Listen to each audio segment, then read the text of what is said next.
2 ದಶಕದಿಂದ ಅಧ್ಯಕ್ಷ ಗಿರಿ ಅಥವಾ ಕೋಟೆಯನ್ನ ಮೆರೆದಿದ್ದ ಸವದಿಗೆ ಈಗೊಂದು ಆಘಾತ ಎದುರಾಗಿದೆ. ಲಕ್ಷ್ಮಣ ಸವದಿ ಬೆನ್ನೇರಿದ ಜಾರಕಿಹೊಳಿ ಅಣ್ತಮಾಸ್ ಅಪೆಕ್ಸ್ ನಿರ್ದೇಶಕರಾಗಿ ರಾಹುಲ್ ಜಾರಕಿಹೊಳಿ ಆಯ್ಕೆಯಾಗಿದ್ದಾರೆ. ಅವಿರೋಧ ಆಯ್ಕೆ, ಅದು ಪ್ರತಿಸ್ಪರ್ಧಿಗಳಿರಲಿಲ್ಲ, ಶಕ್ತಿಯುತವಾದಂತಹ ಸ್ಪರ್ಧೆಯಂತಲ್ಲಿರಲಿಲ್ಲ, ಅವಿರೋಧವಾಗಿ ಆಯ್ಕೆಯಾಗಿದ್ದಾರೆ. 2 ಕೈಗಳನ್ನು ಹಗ್ಗದಿಂದ ಕಟ್ಟಿ ಕೊಳಕ್ಕೆ ಆತನನ್ನ ತಳ್ಳಿ ಈಜಾಡು ಅಂದ್ರೆ ಆಗ ಈಜಾಡಿದ್ರೆ ಸಾಧನೆ. 2 ಕೈಗಳನ್ನು ಸ್ವತಂತ್ರವಾಗಿ ಬಿಟ್ಟು ಕೊಳವೆಗೆ ಬಿದ್ದು ಈಜಾಡಿದ್ರೆ ಈಜು ಅಂತ ಹೇಳ್ತಾರ. ಸಾಮಾಜಿಕ ಜಾಲತಾಣದಲ್ಲಿ ಈ ತರಹದಲ್ಲೂ ಕೂಡ ವಿಮರ್ಶೆಗಳು ವ್ಯಕ್ತವಾಗಿದೆ. ಅವಿರೋಧ ಆಯ್ಕೆ ರಾಹುಲ್ ಜಾರಕಿಹೊಳಿ, ದಿಢೀರ್ ಕಮರಿದ ಸವದಿ ಸ್ಥಾನ, ಚಳಿಯಲ್ಲೂ ಬೆವರಿದ ಸವದಿ, ಗುಡುಗಿದ ಸಾಹುಕಾರ. ಮೈಕೊಡವಿಯದ್ದ ರಾಹುಲ್, ಮುಗ್ಗರಿಸಿ ಬಿದ್ದ ಸವದಿ. ರಾಹುಲ್ ಜಾರಕಿಹೊಳಿ ಸತೀಶ್ ಜಾರಕಿಹೊಳಿ ಅವರ ಸುಪುತ್ರ. ಅಧ್ಯಕ್ಷ ಗಾದಿ ಮೇಲೆ ಕಣ್ಣಿಟ್ಟಿದ್ದ ಸವದಿಗೆ ಆಘಾತ. 2 ದಶಕ ಅಂದ್ರೆ 20 ವರ್ಷದಿಂದ ಅಪೆಕ್ಸ್ ನಿರ್ದೇಶಕರಾಗಿದ್ದು ಲಕ್ಷ್ಮಣ ಸವದಿ ಅವರೇ ಆಳ್ತಾ ಇದ್ದಿದ್ದು, ಅವರ ಬೆಂಬಲಿತರೆ. ಅಪೆಕ್ಸ್ ನಿರ್ದೇಶಕರಾಗಿ ಈಗ ರಾಹುಲ್ ಜಾರಕಿಹೊಳಿ ಆಯ್ಕೆ, ನಾಮನಿರ್ದೇಶನ. ಡಿಸಿಸಿ ಬ್ಯಾಂಕ್ನಿಂದ ನಾಮಿನೇಷನ್. ಅಚ್ಚರಿ ಮೂಡಿಸಿದ ಅಪೆಕ್ಸ್ ನಿರ್ದೇಶಕರ ಆಯ್ಕೆ. 2 ದಶಕದಿಂದ ಕೋಟೆ ಆಳಿದ್ದ ಛಲದಂಕಮಲ್ಲ ಲಕ್ಷ್ಮಣ ಸವದಿ ದಿಢೀರ್ ಕಮರಿದ್ದಾರೆ. ರಾಹುಲ್ ಜಾರಕಿಹೊಳಿ ಮೆರೆದಿದ್ದಾರೆ. 20 ವರ್ಷ, 2 ದಶಕ, 2.5 ದಶಕ ಅಪೆಕ್ಸಿನ ನಿರ್ದೇಶಕರಾಗಿ ಕಾರ್ಯನಿರ್ವಹಿಸುತ್ತಿದ್ದ ಲಕ್ಷ್ಮಣ ಸವದಿ ಹಾಲಿ ಶಾಸಕರು, ಸಚಿವ ಸ್ಥಾನದ ಆಕಾಂಕ್ಷಿಯೂ ಆಗಿರುವ ಲಕ್ಷ್ಮಣ ಸವದಿಗೆ ಆಘಾತ ಇದು. ಅರೆ, 48 ವರ್ಷದ ಅನುಭವದ ಲಕ್ಷ್ಮಣ ಸವದಿಯ ಮುಂದೆ 28-26 ವರ್ಷದ ರಾಹುಲ್ ಜಾರಕಿಹೊಳಿ ಸ್ಪರ್ಧೆ ಮಾಡಿ ಗೆಲ್ತಾರೆ ಅನ್ನೋದಾದ್ರೆ ಅಲ್ಲ, ವಿರೋಧ ಆಯ್ಕೆ. ಸವದಿ ಬೆನ್ನೇರಿದ ಜಾರಕಿಹೊಳಿ ಅಣ್ತಮಾಸ್ ಅಪೆಕ್ಸ್ ನಿರ್ದೇಶಕರಾಗಿ ರಾಹುಲ್ ಜಾರಕಿಹೊಳಿ ಆಯ್ಕೆ. ಡಿಸಿಸಿ ಬ್ಯಾಂಕ್ನಿಂದ ನಾಮನಿರ್ದೇಶನ. ಅಚ್ಚರಿ ಮೂಡಿಸಿದ ಅಪೆಕ್ಸ್ ನಿರ್ದೇಶಕ ಆಯ್ಕೆ. 2 ದಶಕದಿಂದ ಕೋಟೆ ಆಳಿದ್ದ ಸವದಿ, ದಿಢೀರ್ ಕಮರಿದ ಸವದಿ ಸ್ಥಾನ, ಚಳಿಯಲ್ಲೂ ಬೆವರಿದ ಸವದಿ, ಗುಡುಗಿದ ಸಾಹುಕಾರ್. ಮೈಕೊಡವಿಯದ್ದ ರಾಹುಲ್, ಮುಗ್ಗರಿಸಿ ಬಿದ್ದ ಸವದಿ.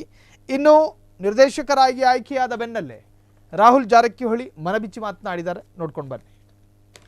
ಮಾಡಿದ್ವಿ ಎಲ್ಲ PKPS ಸೊಸೈಟಿಗಳಿಗೆ ಚೇರ್ಮನ್ಗಳಾಗಿರ್ಬೋದು, ಸರ್ವ ಆಡಳಿತ ಮಂಡಳಿಗೆ ಕರೆದು ಅವರ ಒಂದು ಸಮಸ್ಯೆಗಳನ್ನೇ ಒಂದು ಚಿಂತನೆ ಮಾಡುವಂಥ, ಪರಿಶೀಲನೆ ಮಾಡಿ ಅದಕ್ಕೆ ಪರಿಹಾರ ಕೊಡುವಂಥ ನಿಟ್ಟಿನಲ್ಲಿ ಇವತ್ತು ಸಭೆಯನ್ನು ಕರೆದಿದ್ವಿ. ಅದಕ್ಕೆ ಅತಿ ಯಶಸ್ವಿಯಾಗಿ ತಾವೆಲ್ಲರೂ ನೋಡ್ದಂಗೆ ಅತಿ ಯಶಸ್ವಿಯಾಗಿ ಕಾರ್ಯಕ್ರಮ ನಡೆದಿದೆ. ಈಗ ನೂತನ ಮಾನ್ಯ ಅಧ್ಯಕ್ಷರು ಅಣ್ಣಾಸಾಹೇಬ್ ಜೊಲ್ಲೆ ಅವರ ಒಂದು ಅಧ್ಯಕ್ಷತೆಯಲ್ಲಿ ಹೊಸ ನಿರ್ದೇಶಕ ಮಂಡಳಿ ಆಯ್ಕೆ ಆದಮೇಲೆ ಎಲ್ಲರೂ ಪ್ರತಿ ತಾಲೂಕಿಗೆ ಹೋಗಿ ಅವರು ಅಲ್ಲಿನ ಕುಂದುಕೊರತೆಗಳನ್ನ ನಿವಾರಣೆ ಮಾಡುವಂಥ ನಿಟ್ಟಿನಲ್ಲಿ ಎಲ್ಲ ಕಡೆ ಒಂದು ಪ್ರವಾಸನ ಮಾಡ್ತಿದ್ದಾರೆ.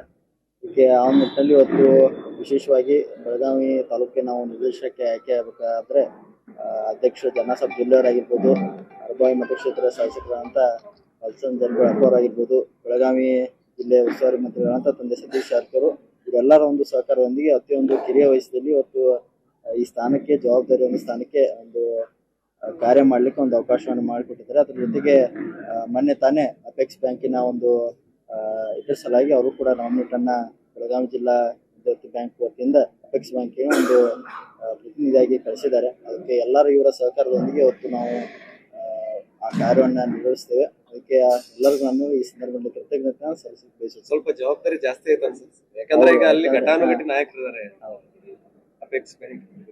ಹೌದು, ಯಾಕಂದ್ರೆ ಅಪೆಕ್ಸ್ ಬ್ಯಾಂಕ್ ಅದು ಕೂಡ ಒಂದು ದೊಡ್ಡ ಬ್ಯಾಂಕ್ ಆಗಿರೋ ಕಾರಣಕ್ಕಾಗಿ ಎಲ್ಲ ಒಂದು ಜವಾಬ್ದಾರಿ ಹೆಚ್ಚಾಗಿದೆ. ಆ ಜವಾಬ್ದಾರಿನ ನಾನು ಒಂದು ಸ್ವೀಕಾರ ಮಾಡಿ ಅತಿ ಪ್ರಾಮಾಣಿಕವಾಗಿ ಏನೇನು ಸಾಧ್ಯ ಇದೆ, ನಮ್ಮ ಬೆಳಗಾವಿ ಜಿಲ್ಲೆ ಬ್ಯಾಂಕ್ಗಳಿಗೆ ಏನೇನು ಸೌಲಭ್ಯಗಳು, ಏನೇನು ಸ್ಕೀಮ್ಗಳು ಸರ್ಕಾರ ವತಿಯಿಂದ ಏನೇನು ತರಲಿಕ್ಕೆ ಸಾಧ್ಯವಿದೆ ಅದೆಲ್ಲ ಕೂಡ ನಾವು ಪ್ರಾಮಾಣಿಕವಾಗಿ ಹೆಚ್ಚಿನ ಒಂದು ಇದು ಕೊಟ್ಟು ನಾನು ಮಾಡಲಿಕ್ಕೆ ಒಂದು ಪ್ರಯತ್ನ ಮಾಡ್ತೀನಿ. ಅಪೆಕ್ಸ್ ಬ್ಯಾಂಕ್, ಡಿಸಿಸಿ ಬ್ಯಾಂಕ್ ಒಂಥರ ಕೊಂಡಿತಾರಲ್ಲ, ಅಲ್ಲಿಂದ ಏನು ಭಾಳ ಯೋಜನೆಗಳು ಅದಾವ. ಹೌದು, ಅದನ್ನೆಲ್ಲ ತಿಳ್ಕೊಳಕ್ಕೆ ಮತ್ತು ಅದನ್ನ ತರಕ್ಕೆ ಸಮಯ ಹಿಡಿತು.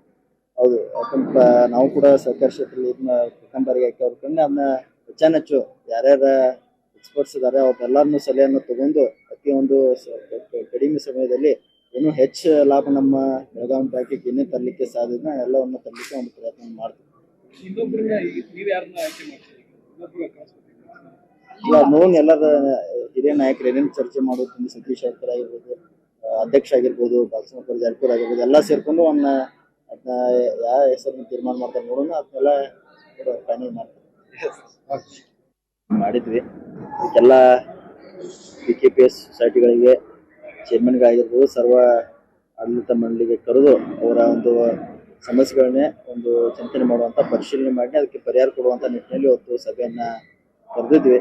ಅದಕ್ಕೆ ಅತಿ ಯಶಸ್ವಿಯಾಗಿ ತಾವೆಲ್ಲರೂ ನೋಡ್ದಂಗೆ ಅತಿ ಯಶಸ್ವಿಯಾಗಿ ಕಾರ್ಯಕ್ರಮ ನಡೆದಿದೆ. ಈಗ ನೂತನ ಮಾನ್ಯ ಅಧ್ಯಕ್ಷರು ಅಣ್ಣಾಸಾಹೇಬ್ ಜೊಲ್ಲೆ ಅವರ ಒಂದು ಅಧ್ಯಕ್ಷತೆಯಲ್ಲಿ ಹೊಸ ನಿರ್ದೇಶಕ ಮಂಡಳಿ ಆಯ್ಕೆ ಆದಮೇಲೆ ಎಲ್ಲರೂ ಪ್ರತಿ ತಾಲೂಕಿಗೆ ಹೋಗಿ ಅವರು ಅಲ್ಲಿನ ಕುಂದುಕೊರತೆಗಳನ್ನ ನಿವಾರಣೆ ಮಾಡುವಂಥ ನಿಟ್ಟಿನಲ್ಲಿ ಎಲ್ಲ ಕಡೆ ಒಂದು ಪ್ರವಾಸನ ಮಾಡ್ತಿದ್ದಾರೆ. ಇದಕ್ಕೆ ಆ ನಿಟ್ಟಿನಲ್ಲಿ ಇವತ್ತು ವಿಶೇಷವಾಗಿ ಬೆಳಗಾವಿ ತಾಲೂಕಿಗೆ ನಾವು ನಿರ್ದೇಶಕಕ್ಕೆ ಆಯ್ಕೆ ಆಗಬೇಕಾದ್ರೆ ಅಧ್ಯಕ್ಷ ಅಣ್ಣಾಸಾಹೇಬ್ ಜೊಲ್ಲೆ ಅವರಾಗಿರ್ಬೋದು, ಅರಬಾವಿ ಮತಕ್ಷೇತ್ರ ಶಾಸಕರಾದಂಥ ಬಾಲಚಂದ್ರ ಜಾರಕಿಹೊಳಿ ಆಗಿರ್ಬೋದು, ಬೆಳಗಾವಿ ಜಿಲ್ಲೆ ಉಸ್ತುವಾರಿ ಮಂತ್ರಿಗಳಂತ ತಂದೆ ಸತೀಶ್ ಜಾರಕಿಹೊಳಿ ಇವರೆಲ್ಲರ ಒಂದು ಸಹಕಾರದೊಂದಿಗೆ ಅತಿ ಒಂದು ಕಿರಿಯ ವಯಸ್ಸಲ್ಲಿ ಇವತ್ತು ಈ ಸ್ಥಾನಕ್ಕೆ ಜವಾಬ್ದಾರಿ ಒಂದು ಸ್ಥಾನಕ್ಕೆ ಒಂದು ಕಾರ್ಯ ಮಾಡಲಿಕ್ಕೆ ಒಂದು ಅವಕಾಶವನ್ನು ಮಾಡಿಕೊಟ್ಟಿದ್ದಾರೆ. ಅದ್ರ ಜೊತೆಗೆ ಮೊನ್ನೆ ತಾನೇ ಅಪೆಕ್ಸ್ ಬ್ಯಾಂಕಿನ ಒಂದು ಇದರ ಸಲಾಗಿ ಅವರು ಕೂಡ ನಾಮಿನೇಟನ್ನ ಬೆಳಗಾವಿ ಜಿಲ್ಲಾ ವಿದ್ಯಾರ್ಥಿ ಬ್ಯಾಂಕ್ ವತಿಯಿಂದ ಅಪೆಕ್ಸ್ ಬ್ಯಾಂಕಿಗೆ ಒಂದು ಪ್ರತಿನಿಧಿಯಾಗಿ ಕಳಿಸಿದ್ದಾರೆ. ಅದಕ್ಕೆ ಎಲ್ಲರೂ ಇವರ ಸಹಕಾರದೊಂದಿಗೆ ಇವತ್ತು ನಾವು ಆ ಕಾರ್ಯವನ್ನು ನಿರ್ವಹಿಸ್ತೇವೆ. ಅದಕ್ಕೆ ಎಲ್ಲರಿಗೂ ನಾನು ಈ ಸಂದರ್ಭದಲ್ಲಿ ಕೃತಜ್ಞತೆ ಸಲ್ಲಿಸಲಿಕ್ಕೆ ಬಯಸುತ್ತೇನೆ. ಸ್ವಲ್ಪ ಜವಾಬ್ದಾರಿ ಜಾಸ್ತಿ ಐತೆ ಅನ್ಸುತ್ತೆ, ಯಾಕಂದ್ರೆ ಈಗ ಅಲ್ಲಿ ಘಟಾನುಘಟಿ ನಾಯಕರು ಇದ್ದಾರೆ ಅಪೆಕ್ಸ್ ಬ್ಯಾಂಕ್. ಹೌದು, ಯಾಕಂದ್ರೆ ಅಪೆಕ್ಸ್ ಬ್ಯಾಂಕ್ ಅದು ಕೂಡ ಒಂದು ದೊಡ್ಡ ಬ್ಯಾಂಕ್ ಆಗಿರೋ ಕಾರಣಕ್ಕಾಗಿ ಎಲ್ಲ ಒಂದು ಜವಾಬ್ದಾರಿ ಹೆಚ್ಚಾಗಿದೆ. ಆ ಜವಾಬ್ದಾರಿನ ನಾನು ಒಂದು ಸ್ವೀಕಾರ ಮಾಡಿ ಅತಿ ಪ್ರಾಮಾಣಿಕವಾಗಿ ಏನೇನು ಸಾಧ್ಯ ಇದೆ ನಮ್ಮ ಬೆಳಗಾವಿ ಜಿಲ್ಲೆ ಬ್ಯಾಂಕ್ಗಳಿಗೆ ಏನೇನು ಸೌಲಭ್ಯಗಳು ಏನೇನು ಸ್ಕೀಮ್ಗಳು ಸರ್ಕಾರ ವತಿಯಿಂದ ಏನೇನು ತರಲಿಕ್ಕೆ ಸಾಧ್ಯವಿದೆ ಅದೆಲ್ಲ ಕೂಡ ನಾವು ಪ್ರಾಮಾಣಿಕವಾಗಿ ಹೆಚ್ಚಿನ ಒಂದು ಇದು ಕೊಟ್ಟು ನಾನು ಮಾಡಲಿಕ್ಕೆ ಒಂದು ಪ್ರಯತ್ನ ಮಾಡ್ತೀನಿ. ಅಂದ್ರೆ ಅಪೆಕ್ಸ್ ಬ್ಯಾಂಕ್ DCC ಬ್ಯಾಂಕ್ ಒಂಥರ ಕೊಂಡಿತಾರಲ್ಲ, ಅಲ್ಲಿಂದ ಏನು ಬಹಳ ಯೋಜನೆಗಳು ಅದಾವ. ಹೌದು, ಅದನ್ನೆಲ್ಲ ತಿಳ್ಕೊಳಕ್ಕೆ ಮತ್ತು ಅದನ್ನ ತರಕ್ಕೆ ಸಮಯ ಹಿಡಿತು. ಹೌದು, ಯಾಕಂದ್ರೆ ನಾವು ಕೂಡ ಸರ್ಕಾರ ಕ್ಷೇತ್ರದಲ್ಲಿ ಇದನ್ನ ಪ್ರಥಮ ಬಾರಿಗೆ ಆಯ್ಕೆ ಅವ್ರಕಂದ್ರೆ ಅದನ್ನ ಹೆಚ್ಚು ಯಾರ್ಯಾರ ಎಕ್ಸ್ಪರ್ಟ್ಸ್ ಇದ್ದಾರೆ ಅವ್ರೆಲ್ಲರನ್ನೂ ಸಲಹೆಯನ್ನು ತಗೊಂಡು ಅತಿ ಒಂದು ಕಡಿಮೆ ಸಮಯದಲ್ಲಿ ಇನ್ನೂ ಹೆಚ್ಚು ಲಾಭ ನಮ್ಮ ಬೆಳಗಾವಿ ಬ್ಯಾಂಕಿಗೆ ಏನೇ ತರಲಿಕ್ಕೆ ಸಾಧ್ಯತೆ ಎಲ್ಲವನ್ನು ತರಲಿಕ್ಕೆ ಒಂದು ಪ್ರಯತ್ನ ಮಾಡ್ತೀವಿ. ಇನ್ನೊಬ್ಬರನ್ನ ನೀವು ಯಾರನ್ನ ಆಯ್ಕೆ ಮಾಡ್ತೀರಿ? ಇನ್ನೊಬ್ಬರು ಇಲ್ಲ ನೋನ್ ಎಲ್ಲರ ಹಿರಿಯ ನಾಯಕರು ಏನೇನು ಚರ್ಚೆ ಮಾಡೋದು ಸತೀಶ್ ಶೆಟ್ಟರ್ ಆಗಿರ್ಬೋದು, ಅಧ್ಯಕ್ಷ ಆಗಿರ್ಬೋದು, ಬಾಲಕೃಷ್ಣ ಜಾರಕಿಹೊಳಿ ಆಗಿರ್ಬೋದು, ಎಲ್ಲ ಸೇರ್ಕೊಂಡು ಅದನ್ನ ಯಾವ ಹೆಸರನ್ನ ತೀರ್ಮಾನ ಮಾಡ್ತಾರೆ ನೋಡೋಣ, ಅದನ್ನೆಲ್ಲ ಫೈನಲ್ ಮಾಡ್ತಾರೆ. ಕ್ಷಣ ಕ್ಷಣದ ಸುದ್ದಿಗಳಿಗಾಗಿ ಫ್ರೀಡಂ ಟಿವಿ ಸಬ್ಸ್ಕ್ರೈಬ್ ಮಾಡಿ, ಲೈಕ್ ಮಾಡಿ ಹಾಗೂ ಫಾಲೋ ಮಾಡಿ. ಹೊಸ ಸುದ್ದಿಗಳ ನೋಟಿಫಿಕೇಶನ್ಗಾಗಿ ಬೆಲ್ ಐಕಾನ್ ಮೇಲೆ ಕ್ಲಿಕ್ ಮಾಡಿ.